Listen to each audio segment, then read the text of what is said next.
Super Aventuras Marvel 106 foi publicado aqui em abril de 1991.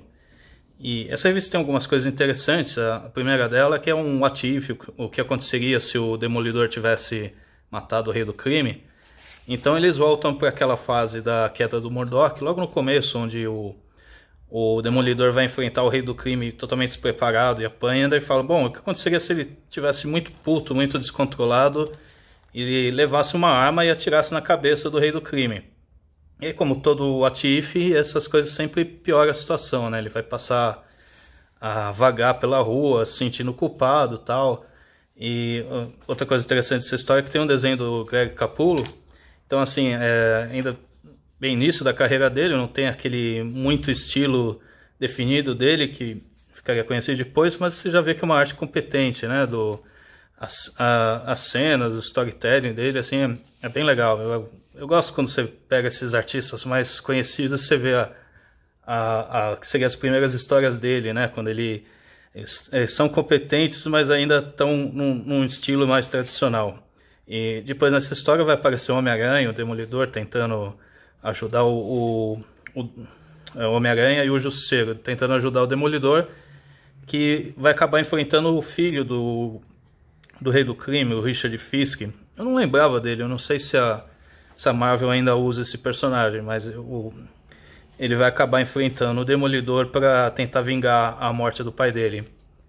A segunda história dessa edição vai ser aqui no meio tem umas galerias de capa que eu também acho legal. Naquela época do formatinho, a Abril raramente publicava a capa interna, né? E muitas vezes não publicava a capa original na capa da revista. Então era muito legal ter acesso às capas das revistas mensais dessa fase do Demolidor, que tem o John Romita. Bom, a segunda história é uma do Justiceiro. E, de novo, assim, o artista aqui vai ser interessante, porque é o Strowman, que ele fica mais conhecido depois, naquela fase do X-Factor, do Peter David, né? E apesar de ser uma história mais inicial, esse já tem um estilo, assim, bem desenvolvido, né? Você vê esses quadrinhos que tem só o foco do olho dele, ele tem um traço bem característico mesmo, e eu gosto dos desenhos dele. E a terceira história, fechando essa edição, sempre quando tem uma seção de cartas e capas, é porque só colocaram 3 histórias na revista, né? A terceira história vai ser o do Thor, na fase do Walt Simmons, só que essa história tem o desenho do Sal Buscema, né? Então ela vai ter um tom mais assim clássico e tal. E o Thor tá procurando o Baldur e descobre que ele tá preso lá num castelo, enfeitiçado por umas mulheres lindas, só que também depois vai revelar que essas mulheres são umas bruxas, uns monstros que estão enfeitiçando eles e tal.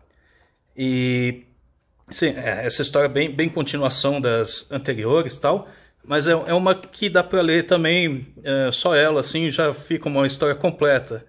Então essa é uma daqueles formatinhos que assim faz parte das edições mensais, mas por acaso tem 3 histórias mais ou menos fechadas, né, que são bem legais, assim, ou se você encontrar no sebo, ou se você tem para reler, é mais fácil de reler, assim, que as 3 histórias completam nelas mesmo.